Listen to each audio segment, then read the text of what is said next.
오늘은 마태복음 1장 23절의 말씀을 통해서 크리스마스의 기적이라는 제목으로 함께 은혜를 나누길 원합니다. 두 사람이 나무 밑에서 누군가를 기다리고 있었습니다.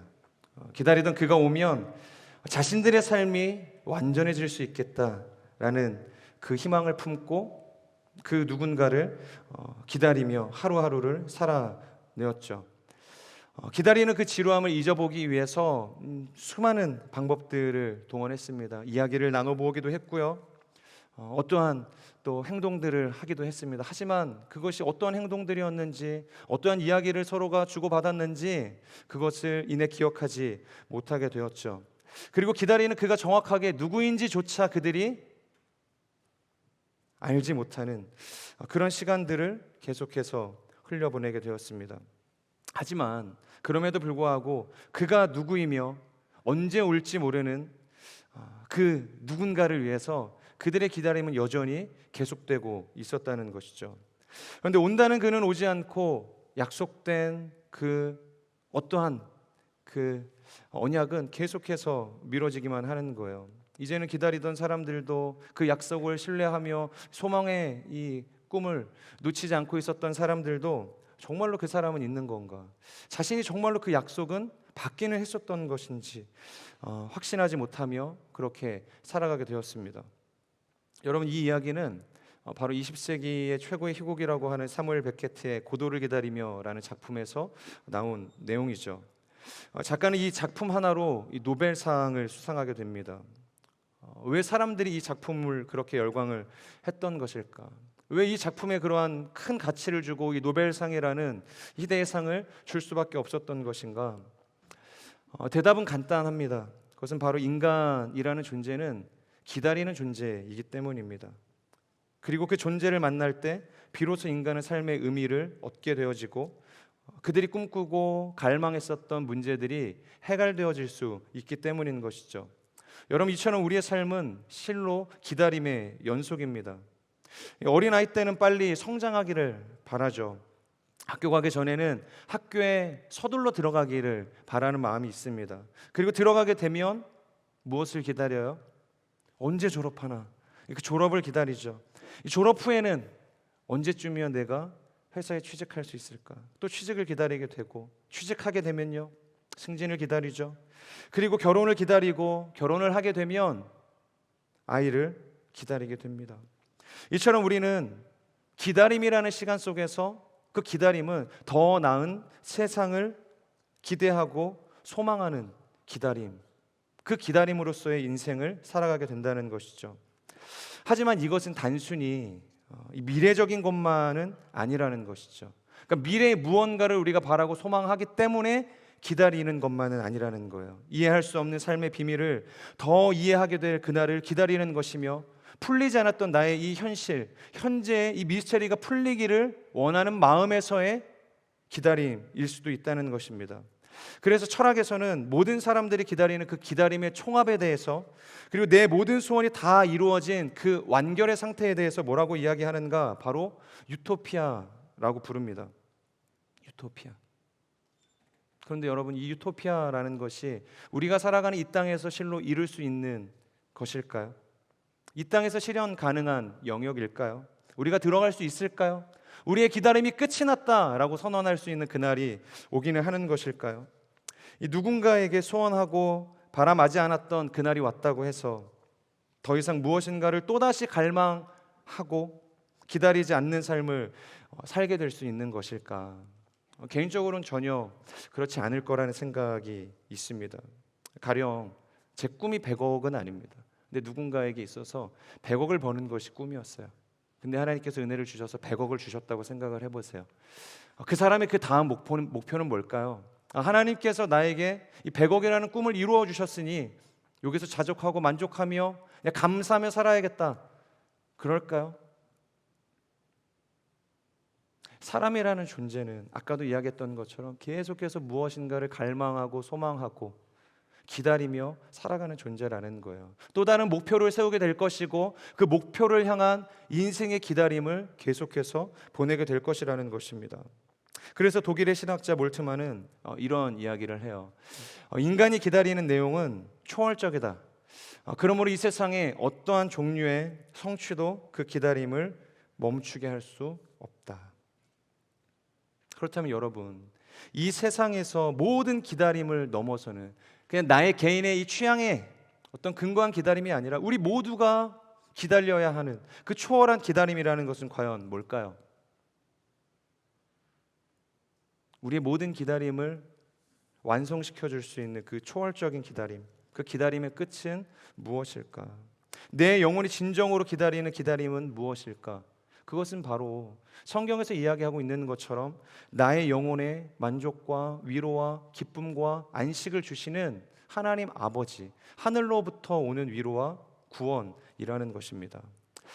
여러분, 바로 그렇기 때문에 이 크리스마스의 기적이라는 것, 그것은 그 기다림에 대한 인생의 결착을 짓게 해주는 것과도 같다는 거예요.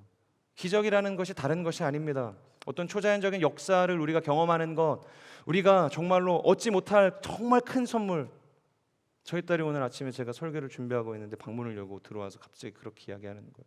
자기가 그렇게 기도했었던 선물을 하나님께서 주셨다고. 그러면서 캐릭터 가방을 이렇게 저한테 보여줬어요.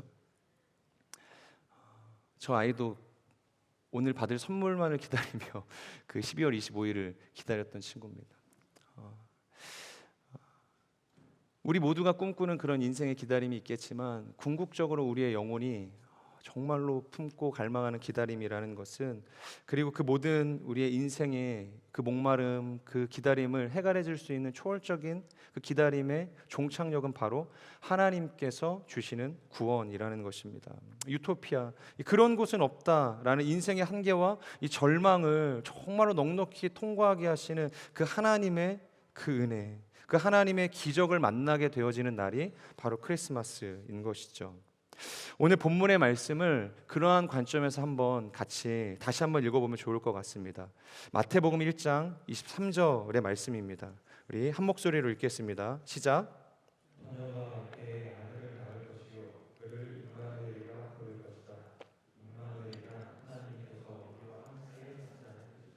아멘. 저는 오늘 여러분들과 함께 임마누엘, 이 임마누엘에 대한 말씀을 나누길 원합니다. 이 보통 크리스마스가 되면은 참 다양한 설교들이 있죠. 다양한 설교의 주제들이 있고 구절들이 있습니다. 아무래도 예수님께서 이 땅에 오셨다는 이 크리스마스의 역사적 사실을 증명하려는 설교들도 사실 많이 있어요. 그리고 이 예수님의 유년기 설교를 다루기도 하죠. 예수님께서 어떻게 태어나셨고 또 어떠한 이 유년의 시절을 보내셨는지에 대한 이야기도 하죠. 그리고 마리아와 요셉이 어떻게 이 성령으로 이 예수님을 잉태하셨는지, 그리고 이 요셉은 어떻게 그것에 반응했는지, 그 안에서 우리가 얻어야 할 교훈은 무엇인지에 대해서 이야기를 하기도 해요. 또 빌라도의 보고서라는 것도 있죠. 그것은 빌라도가 총독으로 있을 때 예수님에 대해서 보고했었던 실제 존재하는 이 역사적인 문헌이기도 하다는 거예요. 그러니까 이러한 어떤 역사적인 사실, 이 예수님의 성장 배경들을 통해서 그분의 그 오심에 대해서 우리가 기념하고 기억하는 설교들이 사실 많이 있다는 거예요. 그런데 저는 오늘 이런 생각을 하게 되었습니다. 굳이 이 마태복음 1장 23절 이 한 절을 통해서 여러분들과 무엇을 나누면 좋을까? 다른 것을 다 제쳐두고서 이 임마누엘 하신 이 예수 그리스도에 대해서 함께 나눌 수 있으면 좋겠다라는 생각을 했습니다. 도대체 왜 이 예수님은 임마누엘이라고 불리시는 걸까? 왜 우리가 기다리고 그 기다림에 그 모든 것을 초월해서 우리를 구원에 인도하시는 그 예수 그리스도를 향해서 임마누엘이라고 이야기하는 것일까?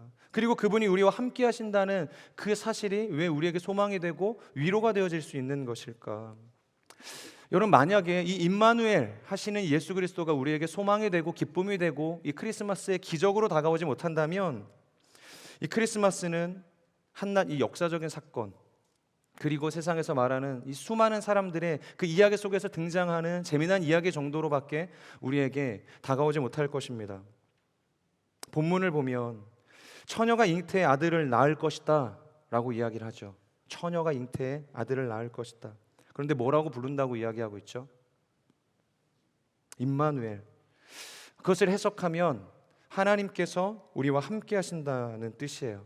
임마누엘, 하나님께서 우리와 함께 하신다. 도대체 왜 이것이 우리에게 소망이 되고 기쁨이 되고 위로가 되어질 수 있는 것인가? 여러분, 하나님께서 우리와 함께 하신다는 것이 여러분에게 있어서 소망이 되시나요? 크리스마스에 그 어떤 것도 내가 다 제쳐놓고 우리와 함께 하신다는 이 임마누엘의 약속, 그거 하나로 여러분 만족하실 수 있으시겠어요? 개인적으로 이 말씀을 묵상하는데 그런 생각이 들더라고요. 야, 임마누엘, 말이 좋아서 사실 임마누엘이죠. 하나님께서 우리와 함께 하신다는 그 사실이 너무 추상적이지 않아요? 도대체 어떻게 하시는 것이 우리와 함께 하신다는 걸까? 표현은 좋고 함께 한다는 좋은 어감을 통해서 자신에 대해서 소개를 하고 있지만 사실 그것이 딱히 뭐 와닿는 것도 아니고, 또 그리고 하나님이셨던 그분이 그 임마누엘 하시기 위해서 우리 가운데 찾아오셨을 때 포기했을 것들을 생각해 보면 그것이 뭐 그렇게 긍정적인 측면만 있는 것은 아닐 거라는 생각이 드는 거예요. 요한복음 1장 14절을 보면 그 예수님께서 임마누엘 하시기 위해서 내려놓으셔야만 했던 가장 큰 전제 조건에 대해서 이렇게 이야기를 하고 있습니다. 14절 말씀인데 저희 같이 한번 읽어볼까요? 시작. 우리는 그분의 영광을 보았습니다. 말씀이 육신이 되셨다라는 표현이 나오죠. 그리고 우리 가운데 계셨다. 그 덕에 우리가 영광을 보게 되었다는 표현을 이 요한복음에서 이야기하고 있어요. 여기서 말하는 그 말씀이 누굴까요? 태초에 하나님과 함께 선지하고 계셨던 예수 그리스도를 이야기하는 거예요. 그 말씀이 육신이 돼서 이 땅 가운데 오셨다는 것은 예수님의 성육신에 대해서 이야기하는 것입니다. 자, 그렇다면 여기서 육신이 되었다는 것은 헬라어로 에게네톤이라는 단어가 사용이 되어지는데요. 이것은 형질이 변했다는 의미를 가지고 있어요. 형질이 변했다. 바로 하나님이 아니신 존재가 되셔야만 했다는 거예요. 그러니까 우리와 함께 하시기 위해서 하나님께서 하나님이 아니신 존재가 되셨다. 그것이 성육신이라는 거예요. 이것은 단순히 하나님께서 육신을 입고 오신 정도의 의미를 넘어서서 하나님이 스스로 하나님 아니신 존재가 되기로 결정하셨고 실제로 그렇게 하셨다는 것입니다. 물이 포도주가 된 사건과 같아요. 물과 포도주 똑같이 마실 수 있는 거지만 완전히 성질이 다르죠. 포도주를 물처럼 드시는 분이 계실지 모르겠지만 물과 포도주는 완전히 다른 것입니다. 그저 사람이 되겠다는 퍼포먼스를 하기 위해서 대충 인간이라는 이 껍데기를 입고서 예수님께서 그저 오신 것이 아니라는 거예요. 완전한 사람이 되신 거예요. 완전한 피조물이 되신 것이죠. 스스로 창조자셨지만 자신이 만든 피조물과 같은 인생으로 오셨다는 거예요. 하나님은 이렇게 사람이 되셨기 때문에 갇혀서 사시는 존재가 될 수밖에 없었어요.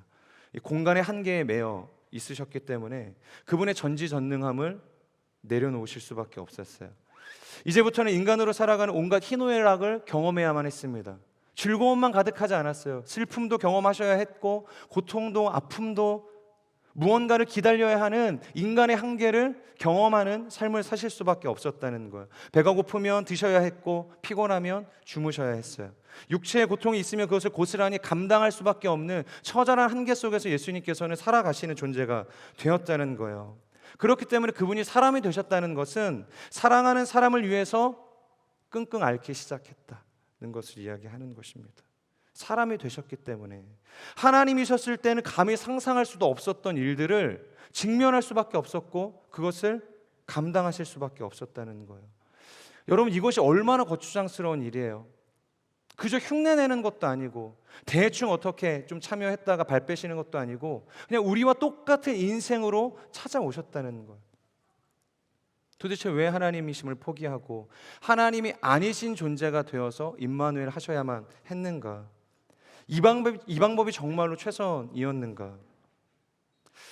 그냥 공중 한복판에 내려오셔서 모든 사람이 보는 앞에서 그냥 십자가 지고 그냥 그 사역 마무리하실 수도 있었잖아요.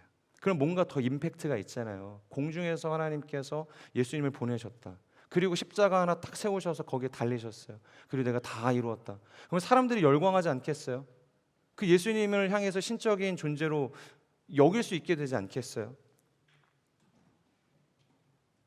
그런데 예수님께서는 왜 남자를 알지도 못하는 여자의 몸을 통해서 이 오해마저 감수하고 그렇게 오실 수밖에 없으셨냐는 거예요. 그리고 그것도 아니면 지극히 연약한 아기로 오시는 것이 아니라 이 어른으로 오셔서 자신을 속죄물로 드리실 수 있는 방법도 있었잖아요. 왜 굳이 30년이라는 시간, 공생애와는 아무 상관도 없는 이 청년, 그 유년 시절부터 청년 시절까지를 보내시고 이 3년 반이라는 시간을 공생애로 들이셔야만 했냐는 것이죠. 도대체 왜 신으로서는 가장 힘든 길을 당신 스스로 결단해서 걸어가는 길을 선택하실 수밖에 없었는가? 그러니까 다른 방법도 많이 있었을 텐데 왜 예수님은 굳이 육신이라는 한계 안에 갇히시기로 결정하셔야만 했는가? 그것은 예수님의 성육신이 단순히 우리의 죄의 문제만을 해결하기 위함이 아니었기 때문입니다. 오늘 본문의 기자였던 이 마태는 이 성육신의 신비라고 할까요? 아니면 성탄의 기적, 크리스마스의 기적이라고 할까요? 하나님께서 이렇게 불편을 감수하고 이 땅에 내려오신 이유에 대해서 정확하게 짚어내고 있는데 이렇게 이야기하고 있죠. 우리가 함께 읽었던 본문, 보라, 처녀가 잉태하여 아들을 낳을 것이요 그의 이름을 임마누엘이라 하리라. 이를 번역한즉 하나님이 우리와 함께 계신다. 그러니까 우리의 죄의 문제뿐만이 아니라 바로 우리와 함께 하시기 위해서, 우리의 삶에 침투하시기 위해서, 우리의 모든 삶을 공감하시고 공유하시기 위해서 이 땅에 오셨다는 거예요. 아까 우리가 읽었던 이 요한복음 1장 14절을 보면 그 말씀이 육신이 돼 우리 가운데 계셨기 때문에 우리가 무엇을 볼 수 있다고 이야기해요? 하나님의 영광을 비로소 볼 수 있게 되었다. 그러니까 예수님께서 성육신하지 않으셨다면, 그리고 성육신하신 그 육신을 통해서 우리와 함께 거하지 않으셨다면 우리는 그 하나님의 영광을 볼 수 없었을지도 모른다는 것이죠. 자, 여기서 말씀이 육신이 돼 우리와 함께 계셨다라는 말에서 이 계셨다라는 말은 이 헬라어 스케노라는 단어가 사용이 됩니다. 그러니까 머무셨다, 계셨다는 헬라어 스케노입니다. 바로 이것은 스케네오에서 넘어온 단어인데 천막을 치다라는 의미를 가지고 있어요. 그러니까 천막을 치다. 하나님께서 우리 가운데 천막을 치고 들어오셨다는 거예요. 우리와 함께 사셨다는 것을 이야기하는 거예요. 여러분, 유대인들은 유목민이었기 때문에 목축을 하면서 그렇게 가축을 돌보며 삶을 살았겠죠. 그래서 어떤 한 곳에 정착하는 인생이 아니었다는 거예요. 그곳에 있는 풀들이 다 소진이 되면은 또 다른 이 풀이 많은 곳으로 이동을 할 수밖에 없었죠. 그래서 시편 23편에서도 여호와가 나의 목자가 되시니 내게 부족함이 없다. 그것은 부지런한 어떤 목자의 마음을 가지고 이 어린 양떼들을 계속해서 그 푸른 풀밭으로 인도했기 때문에 그런 고백을 할 수 있는 것이죠. 그것이 목자가 가지고 있는 목자의 역할이라는 거예요. 그런데 이 유목민이었던 그들 계속해서 옮겨 다닐 수밖에 없죠. 옮길 때 뭘 하겠어요? 어떤 곳에 정착을 하게 되면 텐트를 다시 치겠죠. 그리고 그곳에 먹을 것이 떨어지면 다시 텐트를 철수하고 또 다른 곳으로 이동하기를 반복하지 않겠어요? 그런데 그 말씀이 육신이 돼 우리 가운데 거하셨다. 이 말이 주는 우리 안에서의 그 희망은 무엇이냐면 하나님께서도 그들이 옮겨 다닐 때마다 자신의 천막을 빼서 같이 동행하시겠다라는 의미인 것이에요. 그러니까 우리만 보내시는 것이 아니라 똑같이 텐트를 치고 머무시다가 텐트를 철수하시고 다시 우리와 함께 하시겠다는 거예요. 그렇기 때문에 이전에는 성전에 가야만 기도가 응답이 됐어요. 그리고 예배할 수 있었는데 이제는 어때요? 우리와 함께 이 천막을 치시고 텐트를 치시는 그 예수님의 성육신으로 인해서 우리가 골방에서 기도를 하더라도 하나님께서 그것을 받으신다는 거예요. 우리가 기도회를 통해서 2명이 오든 3명이 오든 그곳에서 뜨겁게 하나님 앞에 기도하기 시작하면 하나님께서 텐트를 치시고 그곳에 임재하시겠다라는 약속을 우리 가운데 해주신다는 것입니다. 하늘에 가까워진 저 시온산에 가야만 하나님께서 함께 하시겠다, 임재하시겠다는 것이 아닙니다. 그 솔로몬의 성전에서 기도해야만 하늘에서 듣고 응답하시는 것이 아니라는 거예요. 초라한 골방에서 기도해도 임마누엘 하시는 하나님께서 우리와 함께 하신다라는 것입니다. 사랑하는 여러분, 성도의 삶에는 다양한 복이 있어요. 실제로 우리는 기도하면서 많은 복들을 하나님 앞에 구하고는 하죠. 그런데 그 중에 가장 큰 복이 뭐냐는 거예요. 성경에서 이야기하는 가장 큰 복, 우리가 하나님 앞에 구해야 할 가장 큰 기적은 무엇인가? 무엇이 우리의 모든 인생의 기다림을 비로소 그칠 수 있게 해주는가? 그것은 바로 오늘 이 마태복음 기자가 이야기하고 있는 것처럼 임마누엘, 우리와 함께 하시는 그 하나님, 그분의 동행하심으로 인해서 우리는 인생의 모든 기다림이 그쳐지게 될 수 있다는 거예요. 바로 하나님을 경험할 때 우리의 모든 인생의 문제와 갈망들이 해결된다는 것입니다. 여러분, 모세의 인생을 한번 생각해 보시겠어요? 얼마나 기구해요? 모세, 원치 않는 부르심 앞에 순종해서 기어이 가나안을 목전에 두기까지 그의 평생을 바쳤죠. 자신이 자처해서 따라 나선 길도 아니었어요. 그냥 잠잠히 잘 살고 있었던 모세를 80에 부르시죠. 내가 애굽에 너를 보내겠다. 이스라엘 민족을 구출하는 그 구출자로 너를 세울 것이다. 그가 원하지 않았어요. 하지만 결국엔 순종해서 하나님의 뜻대로 삶을 드리게 됐다는 거예요. 그런데 어떻게 되죠? 그의 인생의 마지막이 가나안으로 들어가게 하시겠다는 그 약속에 모세도 있었나요? 모세는 결국 가나안에 들어가지도 못하고 죽게 되었다는 거예요. 심지어 잔인하기까지 하죠. 그냥 차라리 아예 이 모세에게는 허락되지 않는 은혜였다고 한다면 광야에서 죽을 수도 있었잖아요. 그냥 노쇠하게 하셔서 그냥 잘 이렇게 수명대로 살다가 모세를 죽게 하실 수도 있었다는 거예요. 그런데 모세가 마지막에 죽기 직전까지 그의 기력이 쇠하지 않았다. 그것이 성경의 증거예요. 기력이 쇠하지 않고 눈이 너무 멀쩡하니까 자신이 건너가야 할 저 요단 건너편에 있는 가나안을 바라보면서 왜 나는 저기를 들어가지 못할까? 속으로 사실 그런 생각들 하지 않았겠어요? 이제 요단만 건너면 되는 상황인데 너는 그곳에 들어갈 수 없어. 모세에게 그렇게 가혹한 이야기를 하셨던 분이 바로 하나님이셨다는 거예요. 너에게는 허락되지 못한 땅이다. 어떻게 생각하세요? 모세의 인생이 정말로 기구하지 않습니까? 인간적인 관점에서 볼 때 복된 인생, 하나님께 정말로 축복받고 선대받은 인생이라고 우리가 이야기할 수 있겠어요? 그렇게 이야기하기가 쉽지 않다는 거예요. 그런데 비록 모세의 인생에 가나안은 없었죠. 요단을 밟아보지는 못했어요. 그런데 그의 인생에 가나안은 없었지만 무엇이 있었어요? 요단을 밟아보지 못했지만 그는 누구와 동행을 할 수 있었어요? 바로 임마누엘 하시는 하나님께서 함께 계셨기 때문에 비록 그가 가나안을 밟지 못했지만 그에게 있어서 그의 모든 삶은 하나님 안에서 은혜를 입은 자의 삶이었다는 거예요. 내가 바로에게 가서 무슨 말을 하겠습니까? 라고 이야기할 때 하나님께서 뭐라고 약속하세요? 내가 너와 함께 하겠다. 그러니까 내가 너와 임마누엘 하겠다. 그리고 계속해서 그 광야의 수많은 시간 동안 하나님께서는 한 번도 이 모세를 떠나지 않으시고 그와 함께 하시는 은혜를 베푸셨다는 거예요. 비록 가나안은 들어가지 못했지만, 이 가나안이라는 그 땅에서 정착하지 못했지만, 그곳에서 민족이 다시 일어나는 그 부흥의 영광을 보진 못했지만 하나님께서 그의 인생의 평생을 인도하셨던 임마누엘 하시는 그 하나님을 경험하게 해주셨다는 거예요. 그렇기 때문에 여러분, 영광은요 약속의 땅에 있는 것이 아닙니다. 가나안을 꼭 가는 것에만 있는 것이 아니에요. 가나안에 갈 수 있으면 너무 좋죠. 하지만 진짜 영광은 하나님의 임재 가운데 있다는 거예요. 오늘도 우리와 함께 임재하시는 임마누엘 하시는 그 하나님과의 동행하는 삶에 있다는 것을 여러분 믿으시기를 주님의 이름으로 축복합니다. 그래서 톰 라이트라는 신학자가 이렇게 이야기해요. 그리스도인의 축복은 그저 죽어서 천국에 갈 수 있다는 막연한 소망으로 세상을 사는 것이 아니라 그리스도께서 우리를 위해 죽으심으로 승리를 이루셨다는 그 확신을 가지고 도리어 이 땅에서 하나님의 임재를 경험하고 하나님과 함께 하나님의 나라를 이루며 사는 것에 있다. 믿으십니까? 여러분, 가나안에 가는 것이 결코 완전한 복이 아니에요. 그랬다면 하나님께서는 이스라엘 백성을 그 광야에 40년이라는 시간 동안 머물게 하지 않으셨을 거라는 거예요. 그냥 바로 가나안으로 직행시키셨으면 됐잖아요. 홍해도 가르시면서 급하게 출애굽을 시키셨던 하나님 아니셨어요? 그런데 그렇게 하지 않으셨다는 거예요.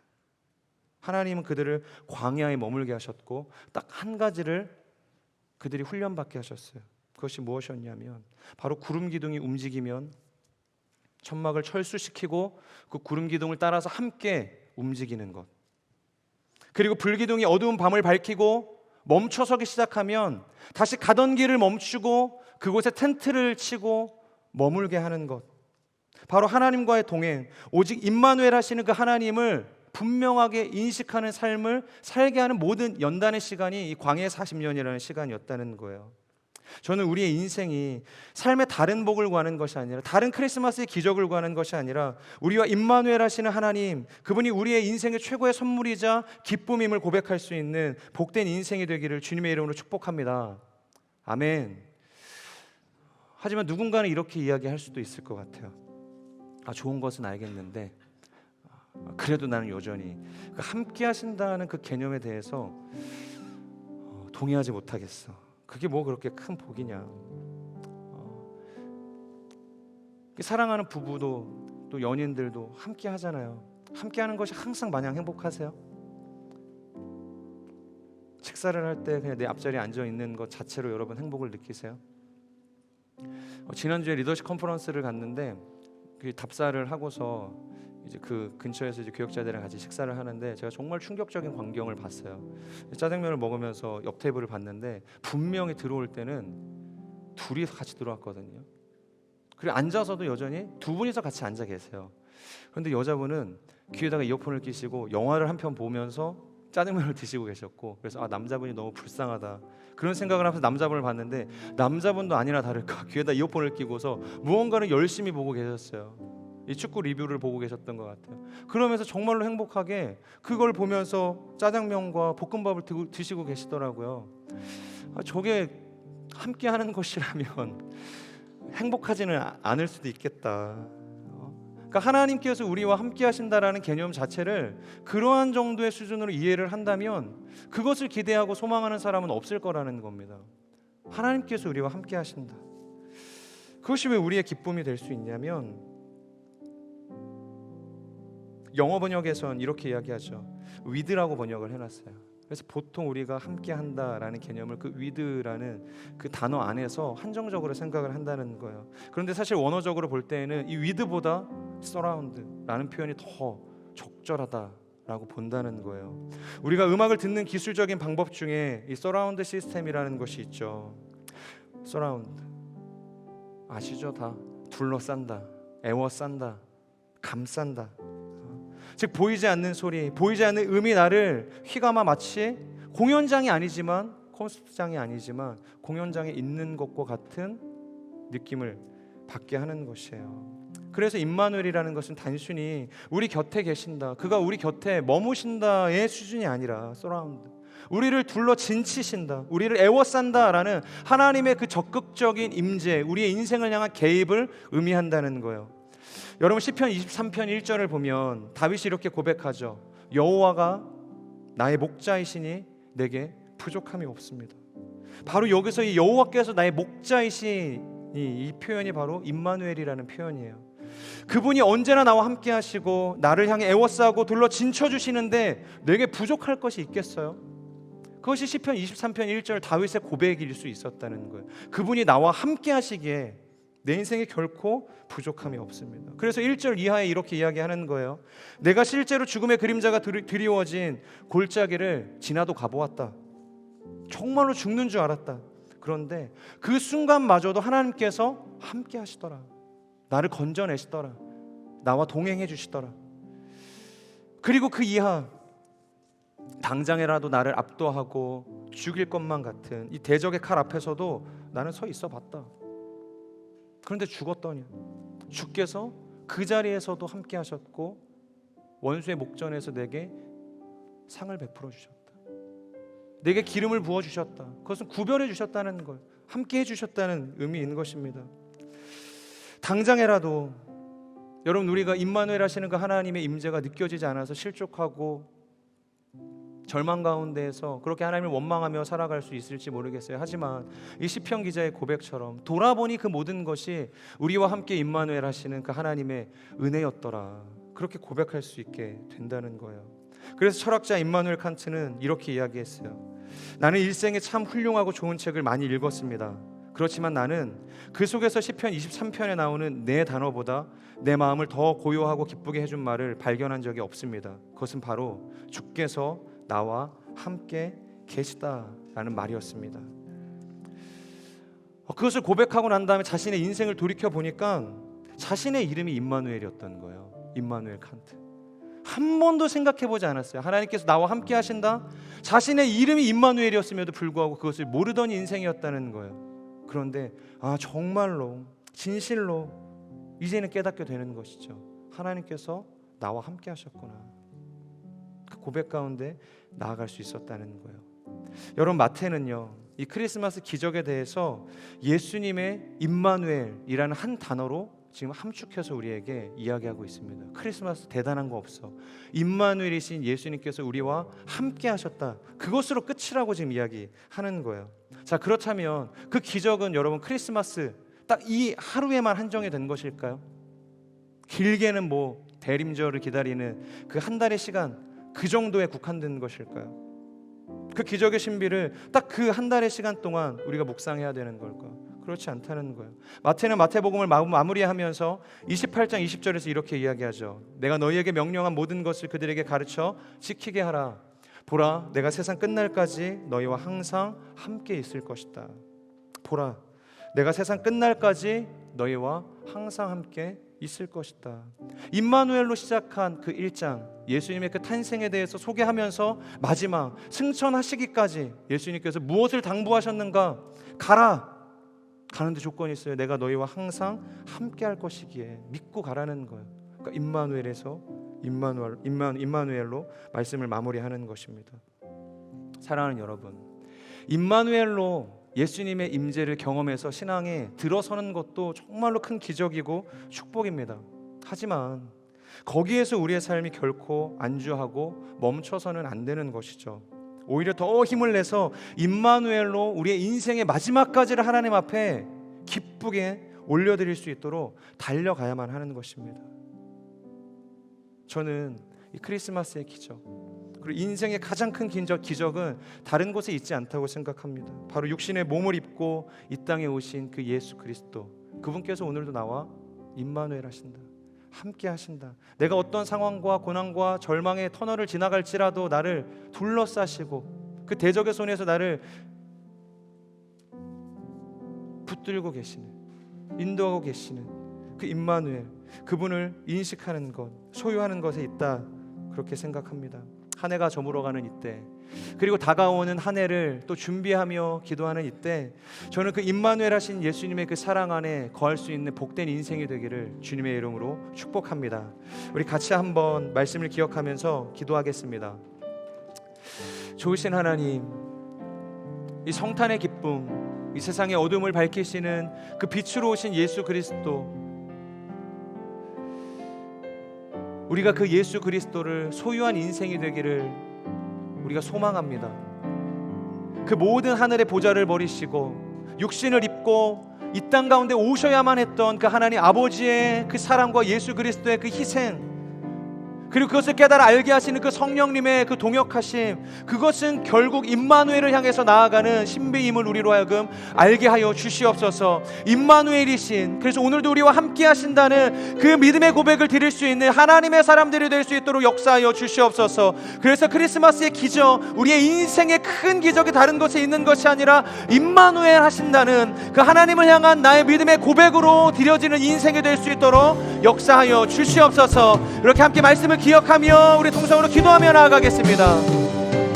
신실하신 하나님, 그 어떤 순간 속에서도 우리를 포기하지 않으시고 우리를 지키시고 보호하시는 그 하나님 아버지의 그 사랑을 우리가 바라보며 나아갑니다. 오늘도 우리와 함께 하시는 그 하나님, 그 임마누엘 하시는 그 예수 그리스도, 그분을 바라보며 오늘도 우리가 나아갑니다. 하나님, 영광이란 약속의 땅에 있는 것이 아니라 오늘도 나와 동행하시는 그 하나님의 임재를 경험하는 것에 있음을 우리가 믿음으로 고백하며 나아갈 수 있도록 하나님 기름 부어 주시옵소서. 한 사람 한 사람, 하나님 인생의 모든 그 절망 속에서 하나님 심리적으로, 하나님 상황적으로 하나님 포기하고 낙망하고 하나님께 돌아서는 모든 인생들을 향하여서 하나님 말씀하시고 인도하여 주시옵소서. 오늘도 내가 너와 함께하노라.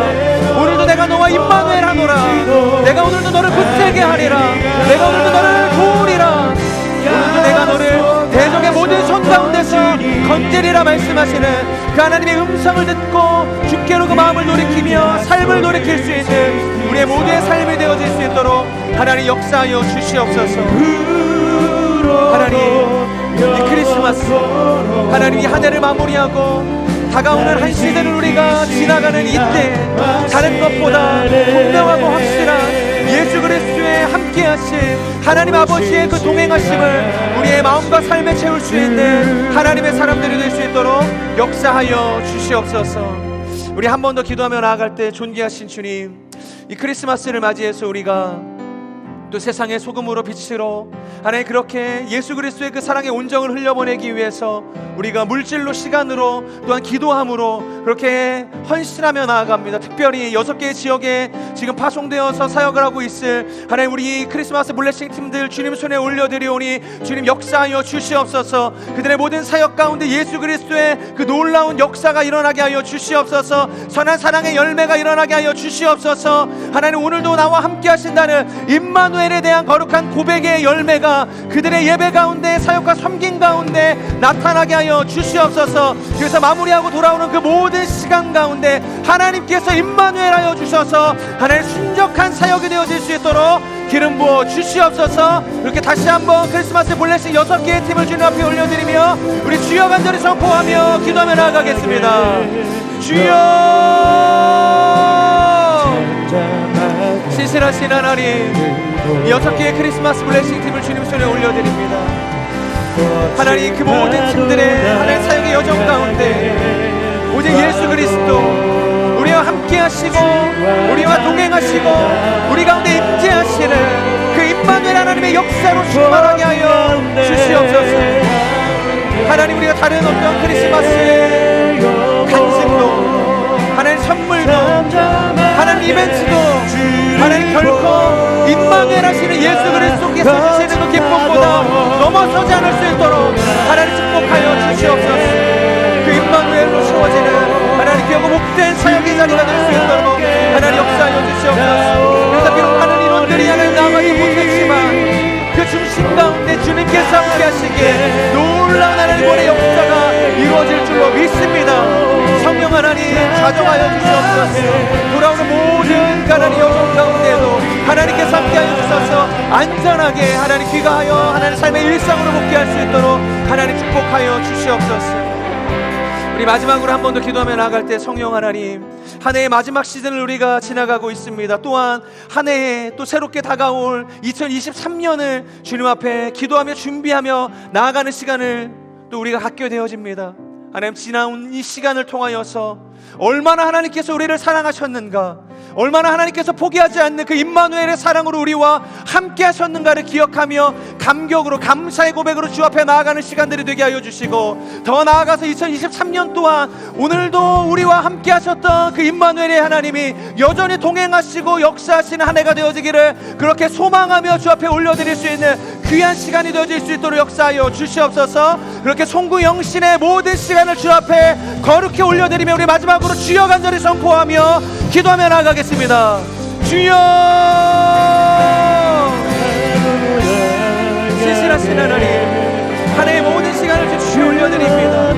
한 해 365일 12달의 시간 정말로 연약한 우리의 인생을 보고 살피시고 보호하시고 동행하여 주셔서 오늘도 우리가 이 생명의 기쁨을 안고서 호흡하며 살아가는 놀라운 은혜 가운데 서 있게 되었음을 고백합니다. 하나님께서 임마누엘 하셨기에, 하나님께서 우리와 함께 하셨기에, 하나님께서 우리를 둘러 지키셨기에, 하나님께서 장막을 펴시고 우리의 인생 가운데 역사하셨기에 하나님 오늘도 우리가 기쁨으로 하나님 예배의 제단을 드리며 예배의 제단을 쌓으며 주님께로 나아가게 됩니다. 하나님 그간에 감사의 제목으로 주님 앞에 영광 올려드리는 하나님 송수의 시간이 되게 하여 주시고, 하나님 다시 한번 한 해를 주 앞에 맡겨드리며 하나님 우리와 함께 하여 주십시오. 하나님 임마누엘 하여 주시옵소서. 순간 속에서도 하나님 우리가 영광을 취하지 않게 하여 주시고 오늘도 나와 함께 하시는 그 임마누엘 하시는 하나님을 향하여서 신뢰하며 믿음의 발걸음을 떼어낼 수 있는 하나님 영신의 시간이 될 수 있도록 하나님 축복하여 주시옵소서. 그렇게 함께 하실 주님을 찬양합니다. 감사합니다.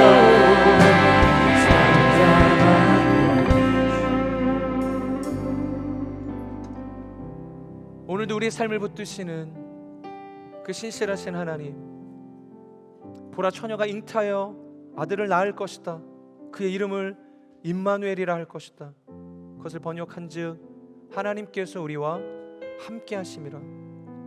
하나님, 크리스마스의 기적, 하나님, 세상의 소리에 취하지 않게 하여 주시고 나의 인간적인 욕망과 하나님 연약한 믿음에 근거한 기적을 구하는 인생이 아니라 오직 임마누엘 하시는, 오늘도 우리에게 역사하여서 우리의 삶을 붙드시고 인도하시는, 대적의 손에서 우리를 지키시고 건지시는 그 임마누엘 하나님으로 우리가 만족하며 감사할 수 있는 하나님, 복된 우리의 삶이 될 수 있도록 기름 부어 주시옵소서. 하나님, 우리가 한 해를 주님 앞에 보내드리고 또 감사하며 하나님 기념하는 시간을 갖게 되어집니다.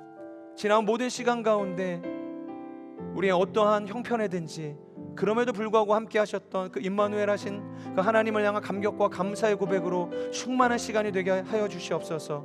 그래서 그 시간을 듣고서 우리가 더 소망함으로, 하나의 갈망함으로 2023년 영신의 시간을 주님 앞에 그렇게 올려드릴 수 있는 귀하고 복된 시간이 될 수 있도록 기름 부어 주시옵소서. 하나님, 크리스마스를 맞이해서 우리가 6개의 팀을 파송해서 함께 사역을 하고 예수 그리스도의 나심에 대한 하나님 거룩한 또 사역들을 감당했습니다. 하나님, 아직 마무리되지 않는 그 사역이지만 하나님, 그 모든 과정 속에 하나님께서 개입하여 주시고 임마누엘 하여 주셔서 하나님만이 드러나고 하나님께서 허락하시는 놀라운 그 생명의 열매를 맺는 귀한 시간들이 되어질 수 있도록 기름 부어 주시옵소서. 한 영혼 한 영혼 만나게 하신 모든 영혼들이 그 생명 되신, 어둠을 밝히시는 빛 되신 예수 그리스도를 마음에 품고 삶으로 나아가게 되어지는 놀라운 회복의 역사, 영혼 구원의 역사들이 일어나는 귀한 시간들이 될 수 있도록 기름 부어 주시옵소서. 그렇게 우리와 함께 하실 그 신실하신 하나님, 영원토록 우리와 임마누엘 함께 하실 그 주님을 찬양하오며 예수 그리스도의 이름으로 감사하며 기도합니다. 아멘. 우리 살아계신 주님 앞에 우리 감사의 박수 올려드립시다. 아멘.